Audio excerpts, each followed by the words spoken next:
Welcome to Keep What You Earn, your judgment and jargon-free zone for entrepreneurs of all levels. Get ready to learn how to scale your business, save money in taxes, and create a business that grows your wealth. If it feels like the financial side of business is like eating your vegetables, well, then think of this podcast as the ranch dressing to make the process a little more enjoyable. My name is Shannon Weinstein. I'm a CPA and business owner on a mission to simplify money and empower others through knowledge. I hope this episode inspires you to take action, but remember that the information we share is for educational purposes only and is not individual tax advice. Now that we got that out of the way, let's start the show.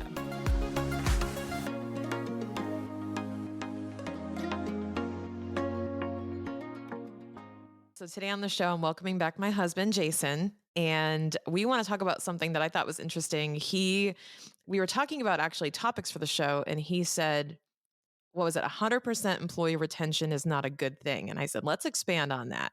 So Jason, I want you to take it away and talk about why you believe that to be true. I think just in general, if you're retaining 100% of your employees, then as a manager, you're failing to challenge them enough and you're failing to let them grow enough. It's good to have long-term employees, but some turnover is natural. And the approach of I have to keep everybody is wrong.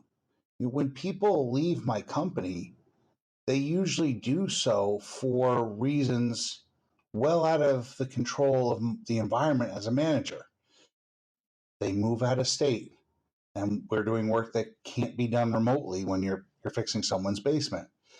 They have situations at home that require more attention. I'm not here to ever say work is more important than taking care of your family. So it's understandable people are going to leave in those situations. You want to push them to grow. Talking to a couple employees right now that are looking at buying houses since the housing market has stabilized for a change. That's the type of growth you want to see in an employee. You want to see them take those steps, and in some cases, it's as simple as growing up, from throwing temper tantrums on the job to becoming manager materials. You need to see that, and if you're not pushing them enough, you're not going to get that growth. And then sometimes pushing people is going to fray on them. And as roles change, the qualifications change, and people 5 years down the road are not going to be doing the exact same job that you hire them on for. So as their skills have evolved and grown, you have to look at a different role, and sometimes that role may not be within your company. Yeah, and your company changes and looks for different traits, qualities, values, right? So you might be hiring for one position and get somebody to fulfill that role, but then you have a new need, you have new expectations, you have a new growth, and not everyone can keep up with that, right? I've done this. I mean, you don't need a consultant to come in and tell you how long people are spending on specific tasks. Just have people jot it down for a week, 2 weeks, and then average it out. That's what we do with scratch paper. How long are you spending on this? Let's add up the time. And then we divvy up the roles. Mm-hmm. Technology changes. We started this business. You had to leave messages on people's home answering machines. Now when you get a home number, it's a direct telemarketer line only. Your communication has to change from phone calls in our case to emails, and now text messages, and now even using automated prompts and messages and scheduling those in the future. So the direct labor changes, which then changes the whole role within the company. Makes sense. And you can't have this exact same person who maybe is really good at doing like the mail or even the phone communication and the text messages and stuff. That's a whole different person with a different skill set and really just a whole different job duty. Correct. Your company is going to evolve, the work is going to evolve, and the people are going to evolve. Someone that you hire in their early 20s, mid-20s, is going to be a different person in their early 30s. And if you work with them well enough, you should be developing them where they're hungry for more and more growth, like that you don't want to stunt their growth. And with a small business, you're limited for the positions that come available. You can't make everyone a manager. You can't give everyone a title, Hmm. but you have to allow for people to grow and develop within a very finite number of opportunities. Hmm. Makes sense. And what would you say, when we talk about like employee retention, 100% is probably not a good thing because of the reasons you mentioned. What if someone's feeling discouraged because their employees are leaving? What's your advice? Well, you can't understand why people are leaving. Are you operating in a state or locale that has a extremely high cost of living, and other places are more attractive? Hmm. That happens. Are you hiring people whose spouses are employed at a industry or an industry town where that industry changes, jobs are lost, jobs are shifted? Hmm. Well, if you're hiring predominantly in that and people are transferred, you're going to lose employees that way too, and that's completely out of your control. Other times you could just be a bad boss. You may be in an industry that people don't enjoy, or they see the writing on the wall and say this industry is doomed unless something changes. I don't believe my boss has it within themselves to change. They'll leave too. Yeah. And sometimes, I mean, it's worth reflecting on, but sometimes it's totally out of your control. Yes, and as an employer, you do get burned. I mean, people, you fight for them, you help them, you carry them through a challenge in life, and they repay you by giving notice. Yeah. That's really kind. That happens a lot, and that's the joy of being the boss. Yeah. And staying on top of everything too and making sure that everyone is trained, and you always have to kind of be I think that, to your point, 100% employee retention is not necessarily a good thing, but also should not be the assumption that everyone's going to stay for the long haul. Like, you train one person and you think you're done. It's like, no, what is the contingency plan if this person is out or this person leaves? Like, you always kind of have to be not pessimistic, but planning for those things, right? Right, and best laid plans. You come up with them, you have things, and someone throws a stick in your bicycle spokes. Mm, That's a common joy of being the business owner. yeah. I've seen you go through that many times. Yeah, and you can't internalize it. Well, I shouldn't say that.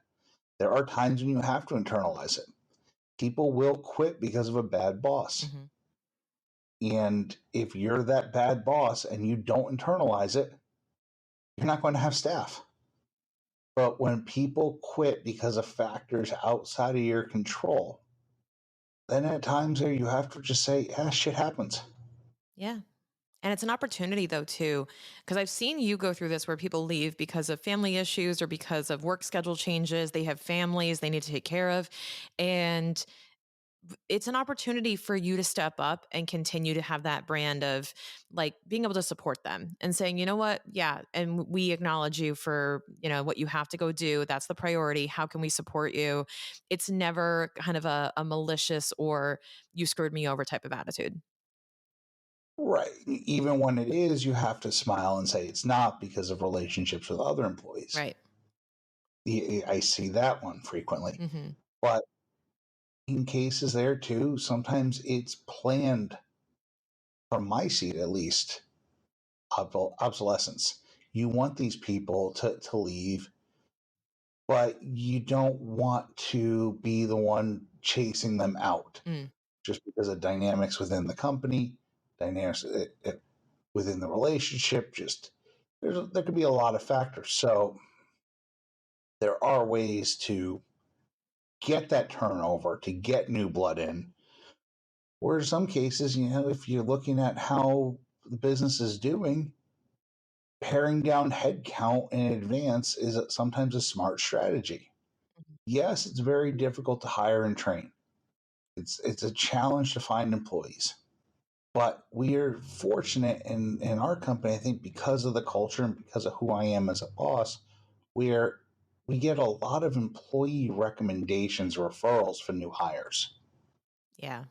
I mean, I'm thinking right now, I've got two employees three total that were not referrals out Wow. of 17. And you think that's been well for you? Like that's gone well for It you? definitely helps. Hmm. When someone comes in because their friend recommended that they work here, because they enjoy working here, the new hire is going to come in with that sense of company culture. We don't, if you like your job, you don't recommend an asshole come work with you. That's true. That's true. And if you like your So, boss, you don't recommend an asshole to come work with you. exactly, because you know it's going to get to reflect on you. Hmm. And we find too, employees are more willing to train and put extra effort in for their friends. Yep. Now, can we always do that? Absolutely not. There are sometimes we have to branch out for a skill set that we don't have in house or through a referral. But yeah, it never hurts to ask your employees first. And to encourage that too, you can do employee bonuses, referral bonuses, retention bonuses. I've seen it go from salesmen getting percents of commission of the new hires Hmm. to just quarterly bonuses if that employee stays on all the way through a year. But you don't want to make it all about the financial side of things. If you do that, you're just buying I shouldn't say that, you're renting loyalty. Mm. And if somebody wants to leave your company for a reason and you offer them more money, you get them to stay, you're only temporarily bridging the problem. It's very easy to throw money at a situation to fix it, but that fix is not a fix. It's a patch. Yeah. How do you recommend people diagnose the problem if they're seeing a lot of attrition or a lot of employees that are either leaving or it's hard to hire? I know you've been through this before. How do you navigate it? You have to listen. You have to put down the phone, shut off the distractions, and listen. I go and work on something over by the employee cubes. I sit down, I listen. I show up extra early and listen to the service techs. I stay late. I have my sales meetings. I will be on group text. You just listen. And not only do you find what's going on within your company, you find out what's going on in people's lives. And you don't want to be everybody's friend. As the boss, that's a tough road. You're going to have to make decisions. You're going to have to say things that go counter to friendship. But you can't, you have to be friendly. You have to be someone that they respect and turn to. I had someone give notice yesterday because she's going to leave to take over a third generation family business that's failing, and to spend more time with her son. I can't compete with that. I'm not going to step up and say, I'll help fix that business. It's not my job. But she was in tears and wrote a letter explaining how it wasn't because of me, it wasn't because of the people. She didn't want to have to make this decision, but that's where her hand was forced too. I had a feeling this was coming because I'd been listening to this employee. I've been having conversations with this employee. I've been hearing what's going on from other employees. And sometimes you learn way too much information. Yeah. Like her son's godfather is dating a stripper, and how that leads to a situation of, what do we do for Easter this weekend? And doesn't want the godfather's girlfriend around her son. I'm like, well, he's too young to figure that out, but your husband's another story. So but you listen, these things, the stressors that are coming on in people's lives, the drama that they have within their family, their health concerns, and you you just have to plan based on that. It sucks that she's resigning, but I Yeah. had an idea this was coming. And you don't fish for that stuff, but usually if you're because I know you, and when you're a boss who people are comfortable talking to, who will lend a listening ear, people will tell you these things and reveal what's going on in their lives because they tell you in confidence because they're struggling with something and it may be affecting their work, or they just don't want it to, and they want to respectfully communicate that with you most of the time. Correct. Yeah. Correct. Yeah, you're not out there gossiping with the office. No, I do. Again, I won't lie. I make fun of employees here and there in good fun. Yeah. They give it back. Even today, we did that a few times at the tech meeting. Mhm. It happens. Yeah. But you get an idea. You get people laughing, and they're going to be more open. Totally. You're going to bring down the guards. Well, Jason, I love having these conversations with you because we love chatting business and hearing about everything you've learned in the last, what is it, 15 years? Didn't Budget Dry just celebrate a birthday? 16? 16 years. 16 years. 16 years yesterday. Wow, it can apply for its license. That's awesome. Congrats, babe. Thank you. All right. Thanks for hopping on the show at short notice and sharing all this with our listeners. I'm sure you'll be hearing more of Jason soon.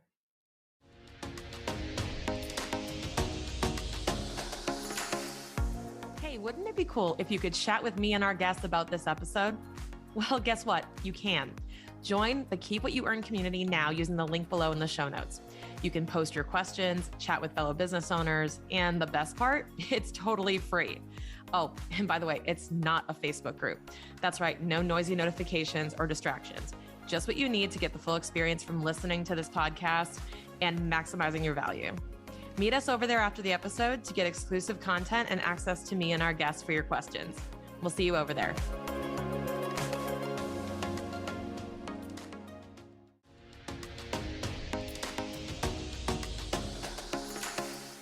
Thank you so much for listening. If you enjoyed this episode, please leave a rating and review on your podcast platform. This small action goes a long way for podcasters to get our message heard by more business owners just like you. Be sure to check out the show notes for links to information about our guests and ways to get in touch with me. We'll see you on the next episode.